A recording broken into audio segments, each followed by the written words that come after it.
रामनवमी का पावन पर्व। भगवान श्री राम के जन्म की दिव्य कथा। जो भक्त सनातन धर्म से जुड़े हैं वो इस कथा को पूरी अवश्य सुने।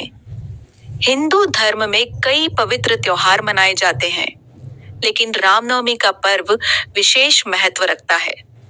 यह दिन मर्यादा, धर्म और आदर्श जीवन के प्रतीक भगवान श्री राम के जन्मोत्सव के रूप में मनाया जाता है।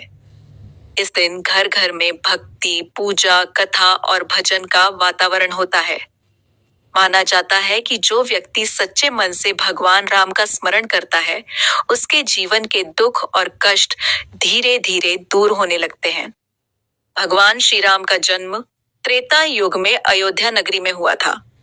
अयोध्या के राजा दशरथ बहुत शक्तिशाली और धर्मपरायण राजा थे। उनके पास धन, राज्य और सम्मान सब कुछ था, लेकिन उनके जीवन में एक बड़ी कमी थी। उनके कोई संतान नहीं थी। इस कारण राजा दशरथ और उनकी तीनों रानियां कौशल्या, कैकेयी और सुमित्रा बहुत दुखी रहते थे। राजा दशरथ ने कई वर्षों तक भगवान से प्रार्थना की, लेकिन उन्हें संतान का सुख नहीं मिला। अंत में उन्होंने अपने गुरु वशिष्ठ की सलाह पर पुत्रेष्टि यज्ञ करने का निर्णय लिया। इस यज्ञ को करने के लिए महान ऋषि श्रृंगी को आमंत्रित किया गया।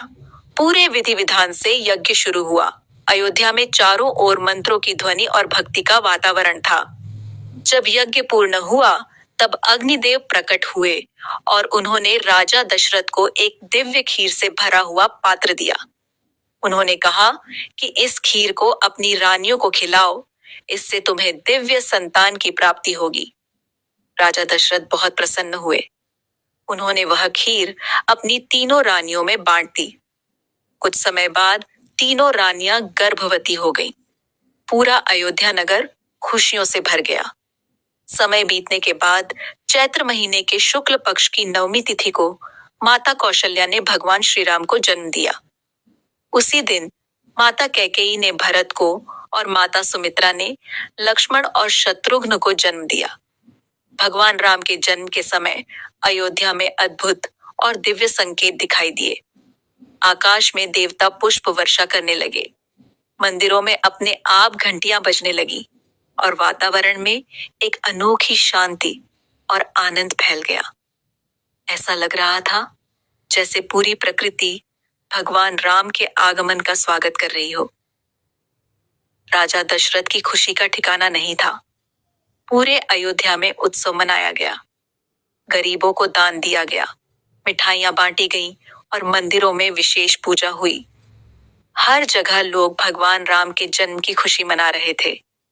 भगवान राम बचपन से ही बहुत शांत, विनम्र और तेजस्वी थे। वे अपने माता पिता का सम्मान करते थे और हमेशा सत्य और धर्म के मार्ग पर चलते थे। उनके साथ उनके तीनों भाई भी बड़े हुए और चारों भाइयों में बहुत प्रेम था।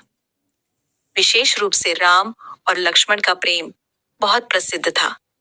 जैसे जैसे भगवान राम बड़े हुए, उनका पराक्रम और ज्ञान भी बढ़ता गया।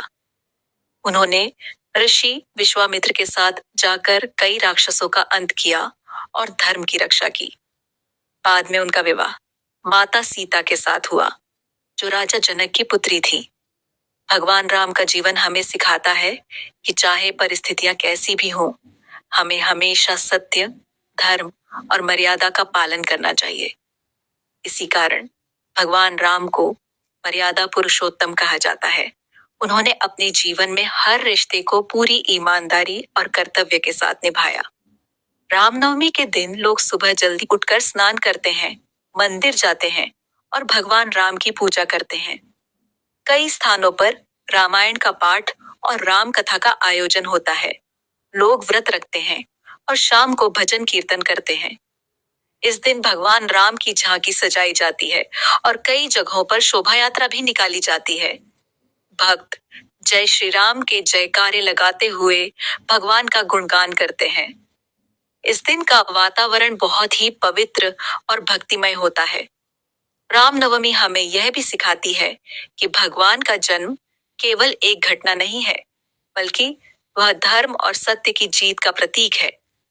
जब भी दुनिया में अधर्म बढ़ता है, तब भगवान किसी न किसी रूप में धरती पर अवतार लेकर धर्म की रक्षा करते हैं। इस पावन पर्व पर हमें भगवान राम के आदर्शों को अपने जीवन में अपनाने का संकल्प लेना चाहिए।